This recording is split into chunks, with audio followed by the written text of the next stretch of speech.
Hello guys welcome to the सिसिटिज YouTube channel. हामीले चाहिँ आज एउटा इकमर्स साइट चाहिँ हामीले यहाँबाट इकमर्स वेबसाइट चाहिँ हामीले ज्याङ्गो र पाइथनको मार्फतबाट हामीले चाहिँ बनाउनेछौँ। त्यसको लागि चाहिँ मैले चाहिँ यो पाइचाम एडिटर चाहिँ ओपन गरेको छु र त्यहाँ चाहिँ मेरो मैले चाहिँ के गर्नेछु भनेपछि यहाँ चाहिँ मैले ज्याङ्गोको एउटा ज्याङ्गो एडमिन स्टार्ट प्रोजेक्ट के गर्नेछु इकमर्स भनेर गराउने छु।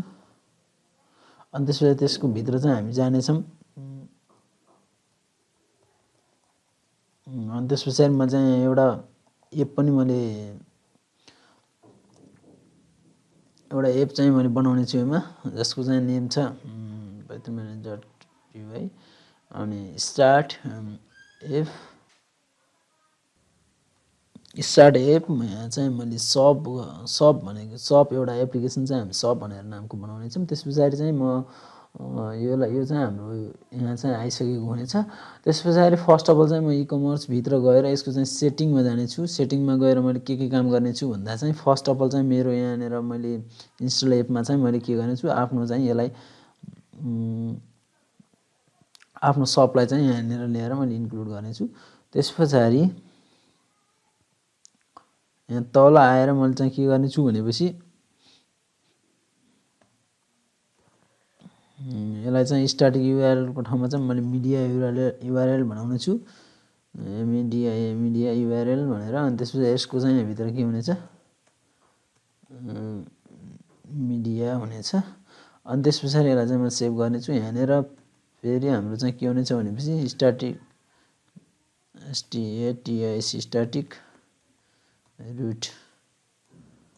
स्ट्याटिक रुट चाहिँ हाम्रो के हुनेछ भन्दाखेरि यहाँनिर हुनेछ। त्यसलाई चाहिँ हामीले उठाउनेछौँ कहाँनिर भन्दा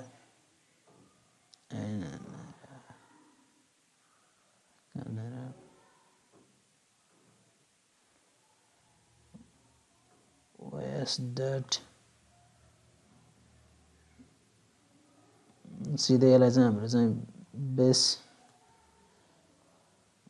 डाइरेक्टरी कमा स्ट्याटिक STATIC हुन्छ। अनि त्यस पछाडि हाम्रो चाहिँ यो टेम्प्लेट्स छ, यहाँनिर टेम्प्लेट्स भनेर हुन्छ। यो टेम्प्लेट्समा हाम्रो टेम्प्लेट्स यहाँ चाहिँ हामी के गर्नेछौँ भनेपछि बेस डाइरेक्टर कमा अनि त्यस पछाडि हामी यहाँ चाहिँ टेम्प्लेट्स भनेर TMPLATS टेम्प्लेट्स भनेर यसरी चाहिँ यो बनाउने छु। यो भइहाल्यो यो भयो। अनि त्यस पछाडि यसलाई यसको पनि रुट हामी चाहिँ यहाँ दिनेछौँ STATIC स्ट्याटिक रुटमा चाहिँ हाम्रो चाहिँ के हुन्छ भनेपछि बेस डाइरेक्टरी कमा मिडिया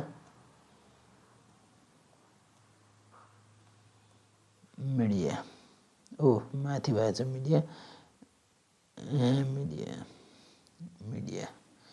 यसलाई चाहिँ सेभ गर्छु। यसलाई चाहिँ यति नै बनाऊँ। अनि त्यस पछाडि यहाँ चाहिँ हामी तल लगइन युआरएल भनेर बनाउन सक्छौँ। लगइन युआरएल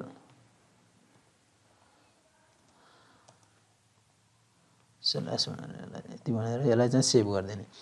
यति गरिसकेपछि हाम्रो चाहिँ के हुन्छ भनेपछि युआरएल्समा गएर हामी चाहिँ के गर्नेछौँ भनेपछि यहाँनिर मैले चाहिँ के गर्नेछु भन्दा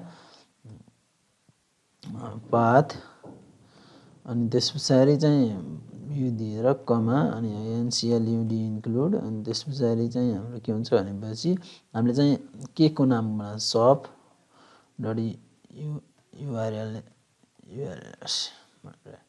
यसलाई चाहिँ मैले कपी गर्नेछु र यो पनि के हुनेछ भनेपछि यसलाई मैले सिलेक्ट गरेर यहाँ चाहिँ अल्ट इन्टर गर्नेछु अनि यसले चाहिँ के गर्छ इम्पोर्ट गर्छ। इम्पोर्ट भएन भनेपछि यहाँनिर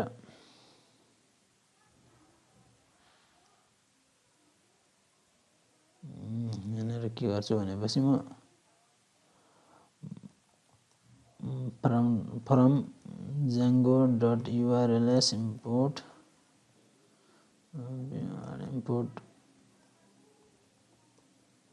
include path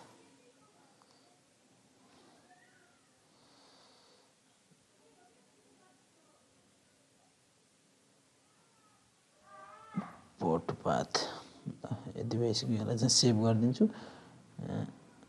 यहाँ चाहिँ क्लिक गर्नुपर्छ र यहीँ माथि भइहाल्छ। यसलाई यहाँनिर बनाइदिए पनि भइहाल्यो। यसलाई चाहिँ सेभ गरेँ मैले।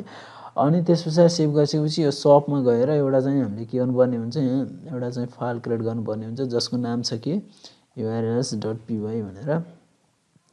urls.py मा चाहिँ हामीले के गर्छौँ भने सबै कुरा जे कुरा यसको छ यो कुराहरू चाहिँ यसको कुराहरूलाई मात्रै मैले के गर्छु इम्पोर्ट गर्नेछु। यसरी सी गर्छु र यसलाई ल्याएर यता ल्याएर पेस्ट गर्नेछु। अनि त्यहाँ पाथ भइहाल्यो।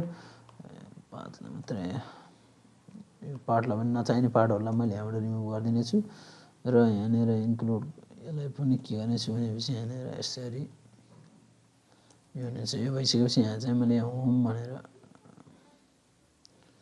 होम कमा यसको चाहिँ नेम दिनेछु। नेम होम भनेर यसलाई चाहिँ सेभ गर्छु। अनि त्यस पछाडि यहाँ चाहिँ भ्युजमा गएर मैले के गर्छु भनेपछि एउटा चाहिँ डिफाइन होम गर्छु। अनि यसले चाहिँ रिक्वेस्ट भन्ने छ रिक्वेस्ट। अनि त्यस पछाडि रिटर्न http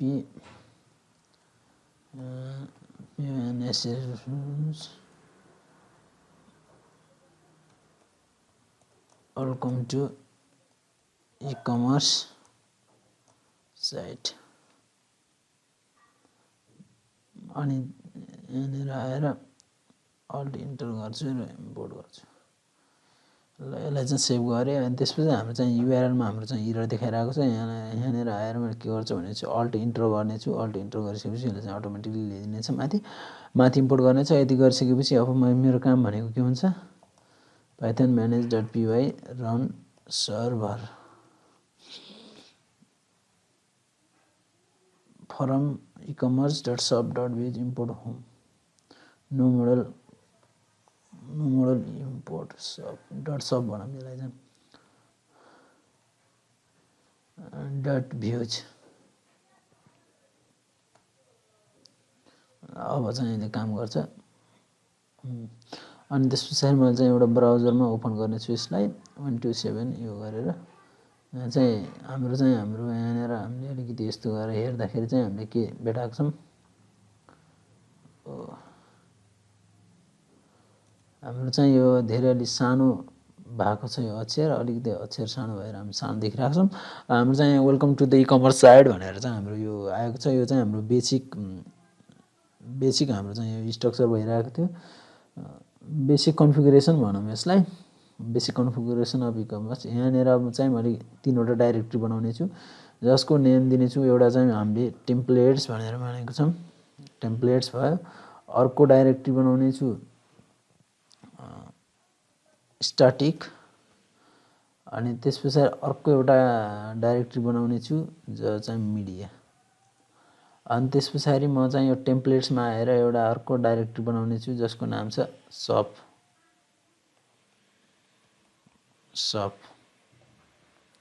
अनि टेम्प्लेट्समा आएर अर्को एउटा फाइल बनाउने छु जसको नाम छ base.html।